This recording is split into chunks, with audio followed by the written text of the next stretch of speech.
안녕하십니까, 우짜입니다. 2026년 8월 20일 아침까지 확인한 세상 돌아간 얘기입니다. 그럼 뉴스 보시죠. 북한 핵무기 57개, 트럼프 발언 파장이다. 거래적 대북 정책 수순 발라. 구체적 수치 언급, 핵 보유 인정하며 핵 동결에서 제재 완화로 선회 가능성이다. 비핵화 어렵고 이란저 출구 요원. 중간선거 앞두고 국내용 외교 성과 내려 할 수도. 중간선거 앞두고 갈 것 같으면 지금쯤 만나야 되는데, 예. 중간선거가 이제 얼마 안 남았습니다. 북핵 용인 현실화하면 해안일 핵무장 촉발 가능성 당연한 소리고요. 지역 정세도 급변 전망이다. 인정하면 인정하는 대로 북한한테 좋은 것도 있고 안 좋은 것도 있고 그렇지요. 예, 그 인정하면 뭐 항상 그 우자가 뭐 여러 차례 말씀드렸다시피 미국에 대한 믿음이 떨어지기 때문에 지금 갈수록 가지고 핵무장 관련 이런 이 요구나 사람들이 그 한국하고 일본만 하더라도 미국이 핵우산을 갖다가 씌워줬던 걸 갖다가 치웠다고 생각하기 때문에 우리 독자적으로 뭐라도 해가지고 안전장치를 갖다가 준비해놔야 된다는 그런 뭐 이건 요구는 당연히 나올 수밖에 없죠. 제가 뭐 계속해서 말씀드렸다시피 우리나라에서 핵무장 얘기 나온 지도 벌써 한 20년이 넘었습니다. 하여간에 이 보시면 북핵 용인하면 한일 핵무장론 촉발 가능성, 상당히 중요한 얘기가 되겠죠. 우리가 뭐 여러 차례 이미 드렸기 때문에 뭐 다른 얘기 할 건 없고요. 하여간에 뭐 우리나라 핵무장 한번 가자 뭐 이렇게 얘기합니다. 북한 항미 훈련 축소 흥미 없어. 북미 지도자 간 소통은 알지 못해.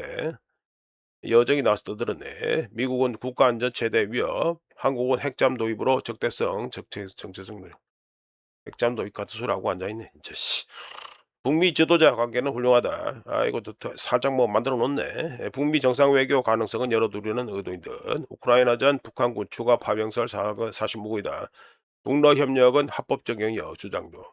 이거는 뭐 우자가 말씀드렸죠. 북러 저 뭐 포괄적 뭐 전략적 동맹 관계 뭐 거기에 그 해가지고 협정 맺은 거 해가지고 양측 간 영토 안에 국제적으로 인정되는 영토 안에 들어가서 해가지고 하는 거는 뭐 이상 없다고 해가지고 이미 말씀드렸습니다. 뭐 우자가 북한 좋아합니까? 예, 북한 좋아하지 않지만 해가지고 저끼리 맺은 거, 저끼리 협정을 맺었는데 거기 나와 있으니까 그대로 얘기하는 거예요. 그러니까 뭐 어쩌든지 간에 지금 여정이가 한 소리 했죠. 여정이가 이래 가지고 쭉 얘기했는데 꼬라지로 봐서는 좀 전에 한국 핵무장 가자 했는데 여정이가 뭐라 해서 여정이가 뭐라 해서 최소한 자칭 진보 정권에서는 핵무장은 안 할 것 같다. 넘어가고요. 7월 FOMC 의사록 의원 다수 물가 안 내려가면 금리 인상 언급이다. 요것도 오자가 읽어봤습니다. 읽어봤는데 전반적으로 보면 매파적이라기보다는 비둘기파적이었습니다. 내용이 금리 인상 주장, 지체 시 긴축 조치에 더 큰 비용 경고. 이거는 뭐 상투적으로 나오는 표현이고요. 오자 읽어봤는데 생각보다 매파적이지 않았습니다. 요 3명 나왔죠. 3명이 25 베이시스 포인트 인상. 뭐 요약해서 말씀드리죠. 뭐 오늘도 뭐 떠들 게 좀 있으니까. 7월 FOMC 의사록 발표된 거 우짜가 요약해서 우짜가 뭐 보고 해가지고 요약된 거 우짜 뭐 마음대로 봐가지고 요약한 거니까 말씀드려 보면 다음과 같습니다. 첫 번째, 지속적인 인플레이션 우려가 커지고 있으며 일부 위원들은 이란전과 관세 그리고 기타 일시적인 요인을 고려하더라도 물가 상승 압력이 여전히 높다고 주장했다. 여기서 일부 위원들이 있습니다. 일부 위원들, 예, 일부입니다. 저 거의 대부분이 아니라 일부라는 거, 요거는 핀 체크해야 되고요. 두 번째, 케빈 워시는 2027년부터 FOMC 회의 횟수를 갖다가 6회, 6차례 여는 거로 축소하는 방안을 제안하면서 정책 변화를 모색했습니다. 두 번째, 유가 급등에도 불구하고 단기 인플레이션이 소폭 상승에 그쳤으며 전반적으로 고용과 실질 GDP 성장률 전망에 대한 위험은 하방 압력이 더 큰 것으로 보인다. 좀 희한하죠. 예, 하방 압력이 더 크다고 되어 있습니다. 예, 고용과 실질 GDP 성장률 전망에 대한 위험이 하방 압력이 더 큰 것으로 나와 있다. 아직까지는 제대로 해가지고 발동이 안 걸렸다 이 소리가 되겠죠. 그러니까 조금 지켜보자 이 소리가 됩니다.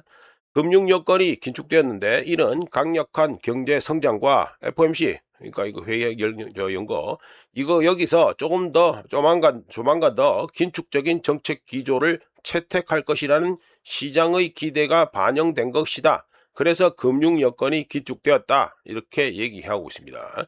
자, 다섯 번째, 케빈 워시를 포함해 9명이 금리 동결에 표결했고 3명이 25 베이시스 포인트 금리 인상에 표결했습니다.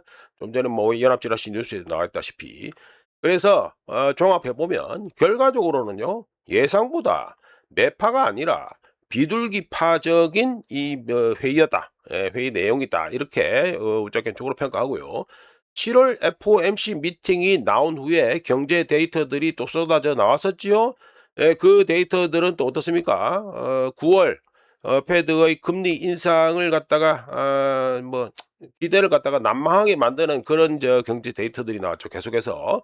그러니까 7월 FOMC 미팅 후 나온 경제 데이터들은 비둘기파 쪽에 해가지고 힘을 더 실어줬다. 금리 동결 쪽에 힘을 실어줬다. 이렇게 얘기할 수 있겠습니다. 물론 이거 회의록 나오기 전이니까 회의할 때까지는 나오지 않았던 경제 데이터들이죠. 자, 넘어가서 이거는 또 베센트가 바이백 국채 바이백 해가지고 또 바빴습니다. 간밤에 해가지고 소제목으로는 소규모 소제목으로는 소규모 양적 완화 또는 뭐 영어 말로 하면은 QE 라이트가 되는데 하여간에 뭐 말씀드리죠. 트레저리 바이백 해가지고 20년에서 30년짜리 해가지고 예 이렇게 한다 이 말이죠. 말씀드려 보면 미 재무부가 장기 국채 시장을 지원하기 위해서 9월 9일부터 장기 국채 매입 규모 그러니까 바이백 오퍼레이션을 갖다가 최소 20억 달러 하던 걸 갖다가 최소란다. 기존에 20억 달러 하던 걸 최소 40억 달러로 2배 확대한다고 발표했고요.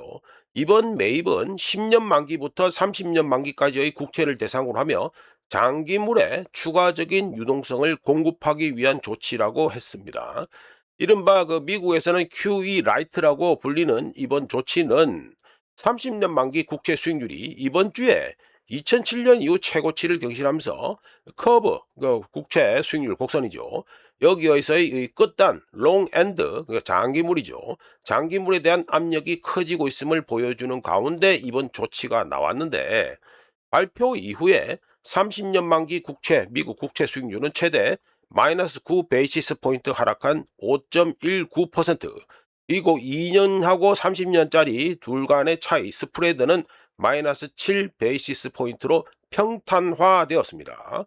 주식과 금 시장은 이번에 해가지고 바이백 사는 거 해가지고 매입하는 거 규모를 2배로 늘린다 발표 나오자마자 해가지고 이번 조치를 갖다가 QE 라이트 즉 양적 완화 소규모 양적 완화로 해석하면서 상승했는데요. 미 재무부의 이 환매 바이백은 연방정부의 부채 전체를 줄이거나 패드 미 연준의 밸런스 시트 재무제표를 갖다가 확대하는 건 아닙니다.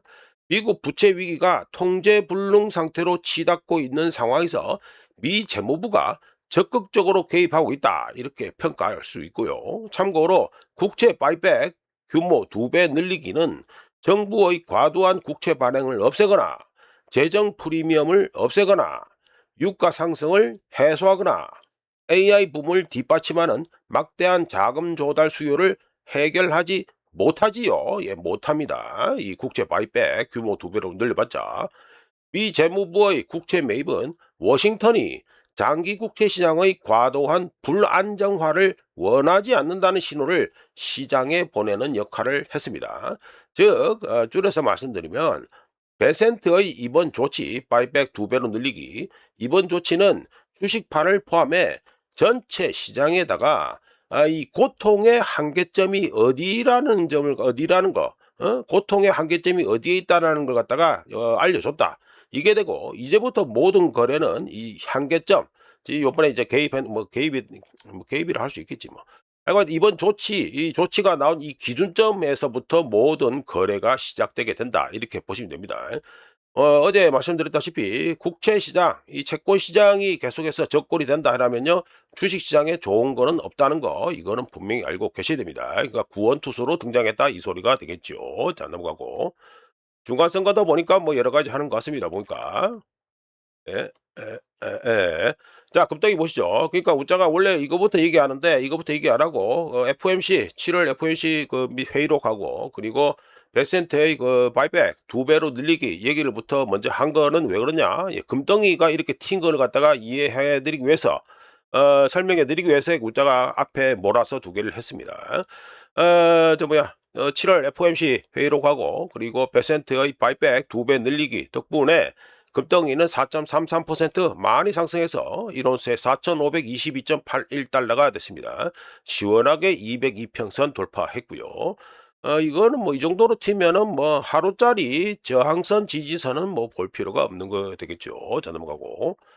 자, 은덩이도 보시면 5.81% 많이 올랐습니다. 많이 올라가지고 1온스에 67달러. 아, 깔끔하네요. 67달러. 그런데 여기에는 202평선은 아직 가지를 못하고 있고 뭐 이래 됩니다. 그 다음에 넘어가서 자, 이거는 서부 텍사스에 올려놓고 유가별로 말씀드리죠. 브렌트유는 0.65% 상승해서 1배럴에 91.61달러가 됐고요.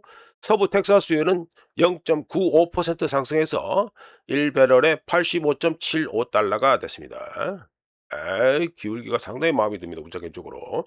그리고 오만 10월물은 2.32% 상승해서 1배럴에 93.07달러가 됐습니다. 보시면 오만 그 원유가 해가지고 좀 많이 튀죠. 많이 튀는데 어깨 소식을 듣는 분들은 아시겠지만 오만 물량의 경우 지금 저 주문량이 상당히 많이 밀려 있습니다. 백로그가 상당히 많이 밀려 있다는 거. 자, 요거는 우자가 잠깐으로 토막 상식으로 말씀드려요. 토막 상식인가? 토막 정보인가? 예, 그렇게 말씀드립니다. 자, 넘어가고. 달러인데서는 예, 당연히 내릴 수밖에 없죠. FOMC 7월 회의로 공개됐지요. 그리고 저 베센트가 바이백 더블로 올린다, 더블로 늘린다 해가지고 나오고 그러니까 당연히 이렇게 내려가야 돼요. 내려가야 됩니다. 그래서 0.85% 떨어져가지고 98.799가 됐습니다. 자, 이러면 202평선 어제 말씀드렸던 202평선 뚫고 내려갔죠. 그러면 어디까지 보면 되겠습니까? 쭉 보면 여기 하루에 걸리는 거 있습니다. 보면. 대충 잡아서 97.75까지 보시면 되겠다.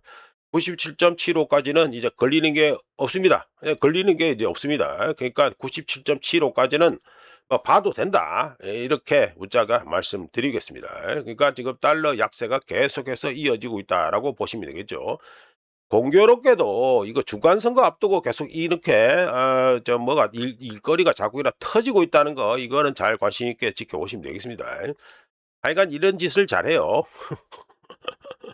예, 그리고 지금 달러 노름이 계속되는 가운데 우리나라 원화를 보시면 1.79% 아이고 억수로 좋아졌네. 좋아져가지고 1달러에 1387.26원이 됐습니다.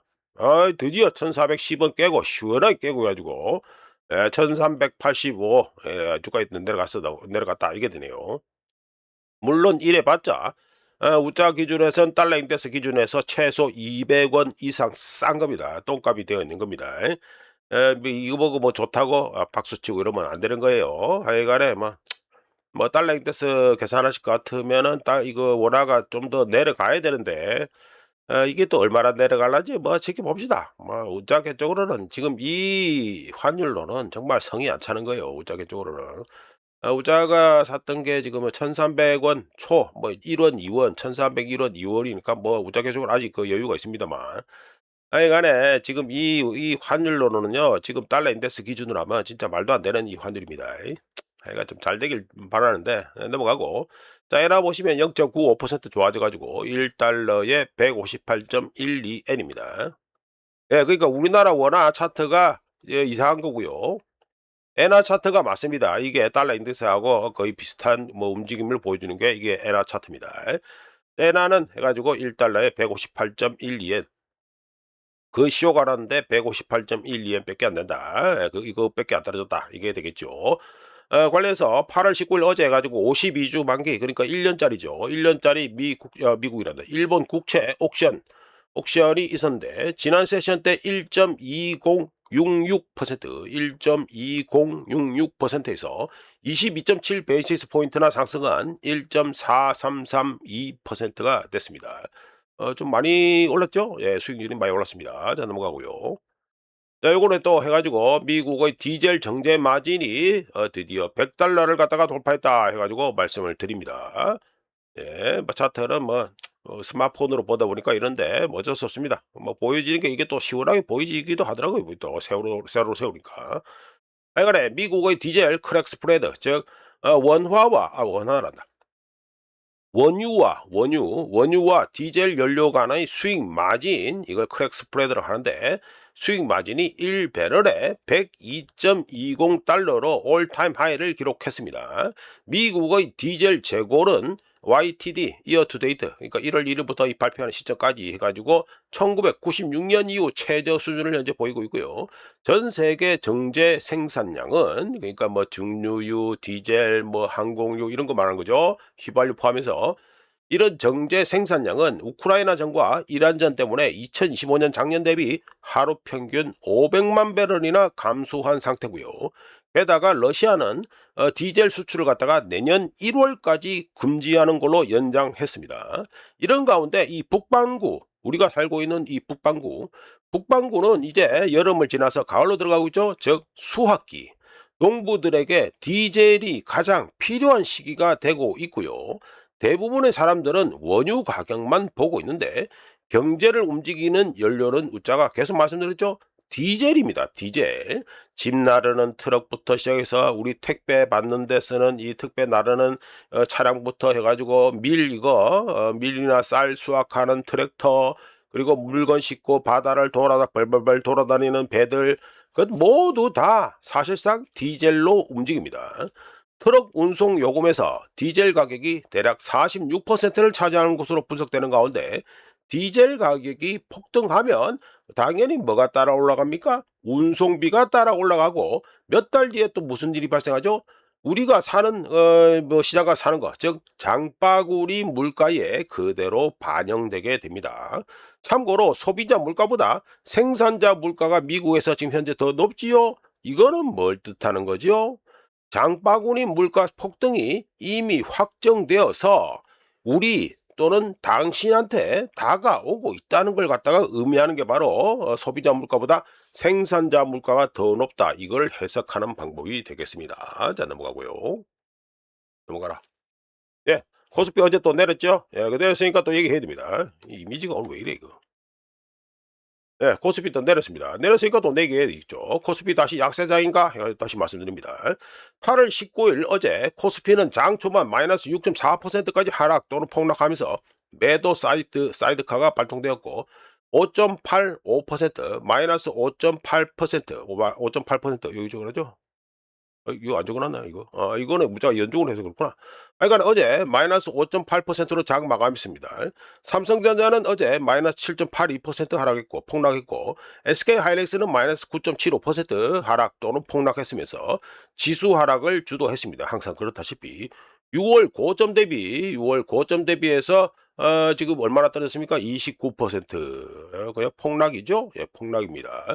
SK하이닉스는 고점 대비해서 마이너스 49% 반동거래 났고, 삼성전자는 마이너스 34% 하락 폭락 중인데, 이번 매도세는 미국 증시 급락세를 반영한 것으로, 그러니까 어제 거 반영한 것으로 국채 수익률 상승과 인플레이션 우려가 고평가된 AI 관련 기업들을 압박하면서 필라델피아 반도체 지수가 마이너스 5.6% 그러니까 어제 그 우리나라 장시장하기 전에 미국에서 급락이 나왔었죠. 급락해서 7월 이후 최악의 하루를 갖다가 필라델피아 반도체 지수가 기록했기 때문입니다. 그러면 우리가 또 항상 보여드린 거 또 봐야겠죠. 예, 버블 차트, 버블 붕괴돼서 떡락 가는 거, 정신없이 떨어지는 거. 자, 코스피 약세장 또는 하락장은 잠시 소강 상태를 보인 후 다시 재개되려는 꼬라지를 보이고 있다, 이렇게 말씀드립니다. 자, 넘어가고요. 요걸 해가지고 이란전 171일차 해가지고 간단하게 좀 말씀드립니다. 요거는 뭐 CNBC에서 해가지고 이란이 유럽에 있는 미국의 목표물을 갖다 공격하는 거, 야, 이거 상당히 좀 시계 나가는데. 예, 그래 얘기하래요. 뭐 얘기하는데 뭐 간단하게 뭐 얘기합니다. 파이낸셜 타임스에서 나온 보도를 따라서 CNBC가 또 받아서 얘기해서 이래 저 기사를 쓴 건데, 파이낸셜 타임스에서 트럼프가 전쟁을 확대할 경우 이란이 유럽 내 미군 목표물을 공격하는 방안을 검토해 왔다고 하고요. 특정된 곳이 또 있습니다. 불가리아 등 남동 유럽 국가에 있는 미군 시설과 올해 초 3월 달에 드론 공격을 이미 받은 바 있는 영국 공군 기지가 있는 키프로스라고 특정이 일단 됐습니다. 추가로 호르무즈 해협 밑에 있는 해저 광 케이블을 끊는 방안, 이것도 제가 뭐 소개시켜 드린 바 있는데 이거 끊는 방안도 고려되었다고 하고요. 관련 보도 내용에 대해 CNBC는, 그러니까 파이낸셜 타임스의 그 보도 내용에 대해서 CNBC는 이란 외교부에다가 물어봤습니다. 이거 진짜 이러는 거냐? 물어봤습니다. 물어봤는데 이 독립적으로 확인되지는 않았다. 그러니까 확인되지 않았다 이 소리가 되겠죠. 확인되지는 않았다. 그러니까 이거 NCN 뭐 노 코멘트 이것도 아니고, 아니면 아니다 말해주면 되는데 그런 말도 안 해줬다 이 소리가 됩니다.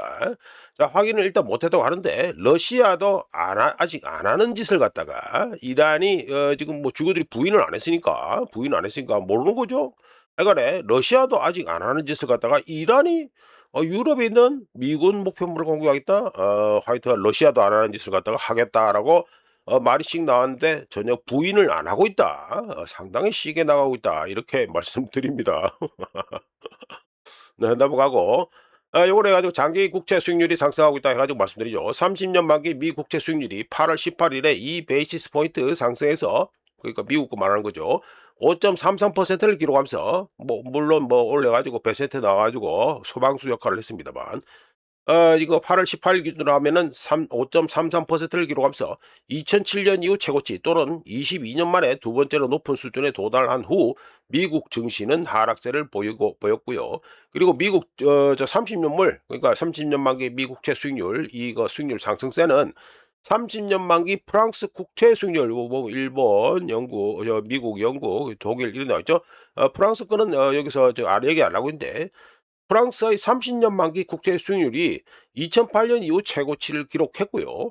그리고 30년 만기 영국 국채 수익률 역시 1998년 이후 처음으로 6%에 근접하면서, 회색이죠. 요거 6%에 근접했고요. 그리고 30년 만기 독일 국채, 요거죠. 이거 무슨 색이라냐 이걸 갖다. 하여간에 이거 빨간색 비슷한 거, 30년 만기 독일 국채 수익률 역시 2011년 이후 최고치인 3.77%까지 올랐고요. 그리고 30년 만기 일본 국채 수익률, 퍼런 거, 일본 국채 수익률은 1999년에 이 물건이 출시된 이후에 두 번째로 높은 4.14%까지 상승하는 등 8월 18일 기준입니다. 상승하는 등 전 세계적으로 국채 매도세가 확산되는데 그 중에 일부를 갖다가 이 차트가 보여주고 있습니다. 현재의 이 국채 매도세는 재정 상황 악화, AI 관련 기업들의 차익 급증, 장기 채권 매수자들의 수요 감소 등 채권 시장의 우려해야 되는 요인들이 커지고 있는 가운데 나타나는데요. 간단하게 말씀드려서 막대한 정부 차입, 부채 상환 비용 증가, 기업체 발행 확대 등으로 인해 시장이 전례 없는 규모의 장기 부채를 소화해야 되는 상황에 놓였고 결국 수익률 상승으로 이어지고 있다는 소리가 됩니다. 그러면 또 차트를 넘겨서, 자기 정부 뭐 국채죠. 국채 가지고 계속해서 쭉 오르고 있다 라면서 블룸버그 글로벌 트레저리 20년 이상 해가지고 인덱스 1 to worst, 이거는 뭐 이거 뭐 만기 때까지 각오해가지고 최악의 시나리오 때 얼마나 가져가 내가 돈을 갖다가 보존받을 수 있느냐, 뭐 그걸 말하는 건데, 뭐 이거 전문 용어니까 이거 패스하고요. 하여간에 주요 시장의 장기 국채 수익률을 추적하는 글로벌 20년 만기 국채 수익률 지수라고 할 수 있습니다. 블룸버그에 이게 4.4%까지 치솟아서 최소 10년 안에 최고치를 기록했습니다. 미국만 해도 연간 2조 달러에 달하는 재정 적자에 직면해 있고 지난 12개월 동안 연방 부채에 대한 이자 지급액이 1조 4천억 달러에 달하고 있는데, 미국뿐만 아니라 전 세계 정부들이 차입 수요 증가, 그러니까 빚내는 거에 증가시키고 빚을 갖다 계속 내는 거, 이거에 직면하고 있습니다. 이와 동시에 빅테크 기술 기업들의 AI 구축은 또 다른 장기 기업체의 물결을 일으켜서 투자 자본을 놓고 투자 자본 그러니까 뭐 이 국채를 갖다가 사줘야 되는 친구들 있잖아요. 이 투자 자본을 놓고 정부와 직접 경쟁을 하고 있습니다. 빅테크들이. 그리고 국채 구매자들 역시 변화해서 요즘은 수익률에 훨씬 민감한 개인 투자자들이 국채를 매입하고 있고요. 늘어나는 부채 발행과 재정 적자 압박 속에서 투자자들은 장기로 자금을 빌려주는 대가로 더 높은 보상, 즉 무슨 말이 됩니까? 좀 비싸게 말씀드리면 기대 수익률 및 위험 프리미엄을 갖다가 더 높게 요구하고 있는데요. 우려할 점은 이미 사상 최고 수준의 부채와 상승하는 차입 비용에 시달리고 있는 전 세계입니다. 뭐 까놓고 말씀드린 전 세계입니다. 이 세계가 2008 금융위기급 충격이 닥쳤을 때 어떤 일이 발생할 것인가, 벌어질 것인가, 이게 여기에 우짜개쪽으로 우려 또는 관심이 많습니다. 이제 국채 수익률 상승은 주식시장의 가장 큰 위험 요소로 이미 또 올라 있습니다. 또 올라 있으니까 이제 베센트가 갑자기 해가지고 중간선거 앞두고 해가지고 뭐 바이백 해가지고 2배를 갖다가 바이백 규모를 2배로 늘리고 이런 거 쇼를 하고 있는 거죠. 예, 고려됩니다. 자, 넘어가고요. 자, 요거는 블룸버그 해가지고 멕시코가 중국하고 이거 뭐 무역 조건 그런 거 갖다가 뭐 시게 하고 무역 제한 조치를 뭐 강화한다 이거죠. 뭐 터프해야 트레이드 룰 이러니까.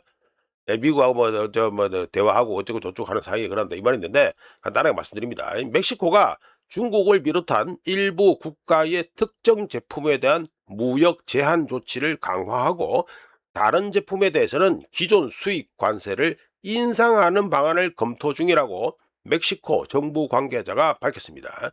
관련해서 이거 우짜개 쪽으로는요 트럼프의 경제적 결과라는 이 영상을 갖다 2025년 작년 4월에 가지고 올려드렸는데 이거 말고 뭐 다른 데서도 얘기를 많이 했습니다만 스무트 홀리 관세법과 근린 궁핍화 정책 그리고 킨들버그 요거죠 킨들버그 나선 효과 그리고 현재 벌어지고 있는 통화 전쟁 이런 얘기를 우짜개쪽으로 계속하고 있고요. 2026년 현재 분위기는요. 2차 세계대전이 터지기 전과 갈수록 비슷해지고 있다는 거 이거는 까먹으시면 안 되겠습니다. 지금 현재 트럼프가 하고 있는 짓은요. 중간선거 끝나고 난 다음에 뭔가 큰 사단이 나도 이상할 게 하나도 없다는 거 이거는 분명히 체크를 하시는 게 좋겠다 이렇게 말씀을 드립니다. 우짜개쪽으로는 뭐 지금 가는 방향은 3차 세계대전이라고 보고 있으니까요. 자 넘어가고 이거는 또 EIA 미 에너지 정보청에서 재고 현황이 또 발표됐습니다. 발표됐으니까 말씀드리죠. EIA 미 에너지 정보청에 따르면 8월 14일로 끝나는 주에 미국의 원유 재고는 440만 5천 배럴 증가한 4억 2,880만 배럴로 3주 연속 증가했고요. 상업용 원유 상업용 원유 재고죠. 그리고 쿠싱 서부 텍사스에 가지고 인도하는 물량입니다. 쿠싱 원유 재고는 마이너스 131만 4천 배럴이 감소했고요. 미국 정유사들의 원유 처리량은 하루 평균 12만 6천 배럴이 증가했고요. 정말 미친 듯이 가동률을 돌리고 있습니다. 지금 이 정유사들은. 그리고 휘발유 재고는 68만 8천 배럴 증가한 2억 940만 배럴이고 경유와 난방유를 포함하는 증류유 재고는 마이너스 153만 배럴 감소한 1억 560만 배럴이 있습니다. 그리고 미국의 순 원유 수입량은 전주 대비해서 하루 평균 175만 4천 배럴이 감소했습니다. 지금 현재 미국의 정유 회사들, 정유 이쪽에서 돌리는 게 정말 미친 듯이 돌리고 앉아 있는데요. 이렇게 했나? 예, 여기 보시면 가지고 요 초록색이죠? 요게 지금 올해 들어와서 가동률입니다. 리파이너리 유틸리티 이게 가동률을 말하는 거예요. 이게 4주 평균 돼가지고 가동률인데 이게 어마어마하잖아요. 지금 어마어마합니다. 말씀드려보면 미국의 정유 역사상 유례 없는 수준의 높은 가동률을 갖다가 현재 보여주고 있는데 이 옆에 있는 이게 지나게 레인지 이거 칠해진 게 뭡니까? 이 5년 평균치예요. 5년 평균. 뛰어넘잖아요. 이게 지금 계속해서. 미국 정유 역사상 유례없는 높은 가동률을 갖다가 기록 중인데요. 미국 정유사들의 가동률은 다시 97%를 넘기고 있고요. 2026년 올해 가동률이 95%를 넘는 주만 12주 연속으로 계속 이어지면서 신기록을 갱신 중입니다. 증류유, 그러니까 디젤 같은 증류유 재고는 여전히 감소세를 보여서 8월 현재 재고량은 5년 평균, 5년 뭐 레인지 이래 돼 있는데 5년 평균보다 미국의 증류유, 뭐 디젤 등 이런 거 이거 재고량은 5년 평균보다 13%나 낮다. 작은 상태고요. 즉 이거 뭘 뜻하냐면 이 봄에 원래는 그 미국의 정유업계에 대해서 관심 있는 분들은 아시겠지만 미국의 정유업계는요, 봄하고 가을에 정기 메인터넌스에 들어갑니다. 근데 올해는요, 봄에 하는 정기 메인터넌스 패스했습니다. 왜냐하면 이란전 터지고 해가지고 갑자기 해가지고 물건을 갖다 팔아먹기 엄청나게 많아졌기 때문에 그랬는데 하여간에 봄철 메인터넌스 현재 띵가먹은 상태입니다. 미국의 정유업계들. 지금 이 꼬라지로 가면 원래 가을에 또 정기 메인터넌스를 해야 돼요. 정기 메인터넌스를 해야 되는데 지금 이 꼬라지면 안 할 가능성도 있습니다. 이러면은 모든 설비를 풀 가동하고 계속해서 미친 듯이 풀 가동하고 있다는 소리가 되는데 기계도 한 번씩 멈춰 가지고 기름칠도 하고 이래야 되는 거 아니에요? 예, 계속 그를 이렇게 뭐 풀로 돌리면 고장 한번 나면 제대로 납니다. 그러니까 이런 상태에서는 고장이 안 나기를 기도할 뿐이다. 이렇게 말씀드릴 수밖에 없네요. 자, 넘어가고. 네, 이거는 예. 네, 마진 대입 해가지고 마진 부채죠. 미국의 마진 부채 B2 해가지고 얘기를 좀 말씀드리겠습니다. 7월에 미국의 마진 부채 B2가 기록상으로는 월간 최대 감소인 마이너스 850억 달러, 쭉 줄어들죠? 쭉 줄어듭니다. 850억 달러가 줄어들어서 1조 4,172억 2,500만 달러를 기록했습니다. 이번 감소는 2026년 3월 이후 첫 월간 감소였는데 기록상 두 번째로 큰 월간 감소, 요게 제일 컸고 이번에 떨어진 게 가장 컸고 이전에 가장 큰 월간 감소는 2022년 1월로 그때 800억 달러가 감소한 바 있습니다. 근데 이때 감소하면서 약세장이 시작되었죠. 2022년 1월이죠. 쭉 떨어지는 거 보이죠? 예, 그러니까 약세장이 시작될 때 해가지고 이거 마진 부채가 줄어들었었습니다. 뭐 당연한 거 아닙니까? 레버리지가 줄어드는데 7월 감소에 앞서서 5월과 6월에는 마진 부채가 합계해서 1980억 달러 급증 요 두 개 급증하면서 이건 역시 기록상으로는 두 달 연속 증가 중에서는 가장 컸었습니다. 기록상 월간 최대 감소 신기록에도 불구하고 미국의 마진 부채 이 총액 자체는 2025년 작년 2025년 초 이후에 5,180억 달러 퍼센테이지로는 58%가 현재 증가한 상태입니다. 자, 넘어가고요. 자, 요건 해가지고 오늘을 좀 말씀드리려는 게 트럼프 뭐 우리나라 가지고 뭐 주한미군 훈련 합동훈련 그거는 뭐 우자가 내일 얘기하도록 하고요. 오늘로써 그 잭슨 홀 미팅이 일주일 남았습니다. 그래서 해가지고 우자가 나름 해가지고 얘기할 때가 됐으니까 그래서 좀 말씀을 드릴게요. 하우디 해가지고 뭐 스트레인저 안녕 이방인 친구 해가지고 잭슨 홀이 여기 있어 이래가지고 얘기하고 있죠. 예, 이거 표지판입니다. 자, 말씀 들어봅니다. 8월 셋째 주 마켓의 이번 주 긴장감은 워시가 시장 참여자들에게 거시경제 데이터를 스스로 해석하라고 사실상 만들어 버림으로 인해서 잭슨홀 미팅까지 발표될 모든 중요한 데이터가 긴축 사이클이 단순히 연기된 것인지 그러니까 금리를 올리는 게 연기된 것인지 실제로 금리를 올리는 게 한계에 다다랐는지에 대한 또 다른 판단 기준이 된다는 것에서 나오게 됩니다. 어떤 게 이번 주 시장의 긴장감 대표적으로 증시가 되겠죠. 하여간에 월스트리트는 잭슨홀 미팅을 중요한 시점으로 보고 있으며 8월 27일에 열리는 잭슨홀 미팅은 워시 패드의 통화 정책에서 중요한 이정표가 될 것으로 보입니다. 트레이더들은 워시가 잭슨홀 미팅에서 의도적으로 포워드 가이던스를 갖다가 생략하고 친절하게도 계속해서 서비스 해주던 패드의 각종 지도 편달 내용을 갖다가 덜 해주는 방식과 관련해 구체적으로 왜 그랬는지 내용을 밝혔으면 하고 기대하고 있는데요. 문제는 잭슨홀 미팅까지 아직 오늘로 기준해서 일주일 남았다는 것이지요. 즉 패드가 말을 아끼기로 한 결정 때문에 올해 잭슨홀 미팅 그 자체보다 잭슨홀 미팅으로 가는 길 또는 과정이 더 중요해진 셈이 됩니다. 각이라서 뭐 발음이 잘 안 되네. 양해해 주시고요.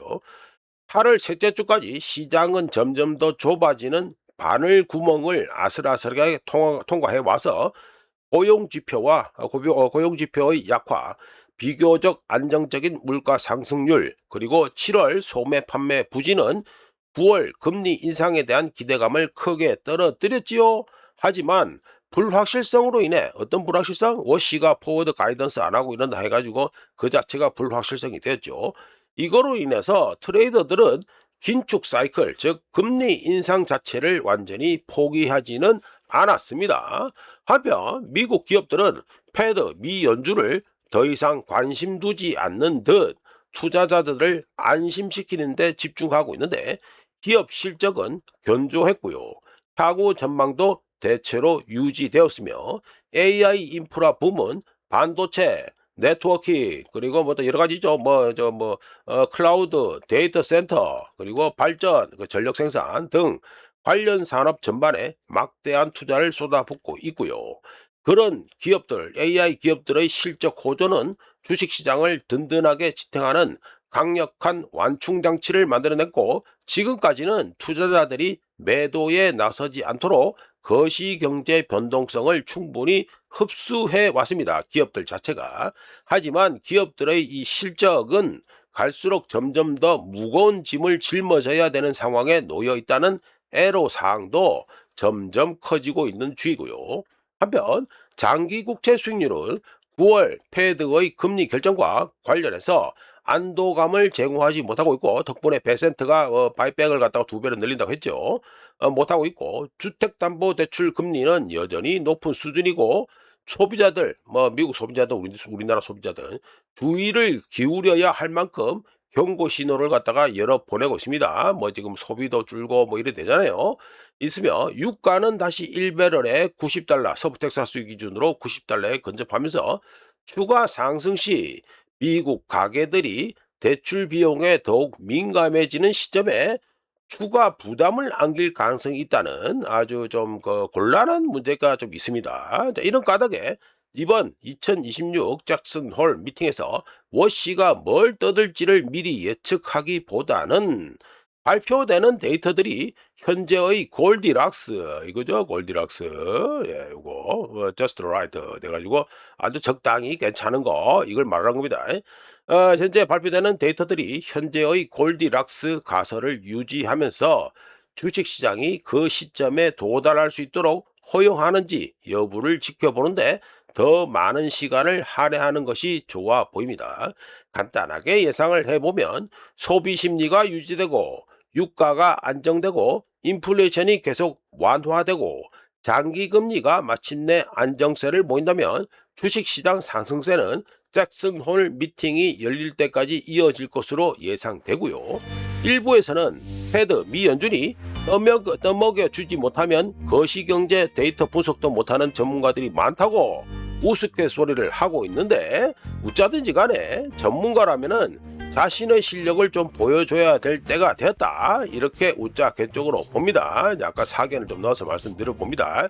하여간에 골디락스는 너무 뜨겁진 않고 너무 춥진 않고 적당히 되는 거, 이게 지금 이제 잭슨홀 미팅 전까지 가지고 어떻게 유지가 될는지 이게 핵심이다, 이렇게 말씀드립니다. 자, 이렇게 해서 2026년 8월 20일 아침까지 확인한 세상 돌아가는 얘기겠습니다. 구독, 좋아요, 그리고 회원가입 감사합니다. 내일 또 찾아뵙겠습니다.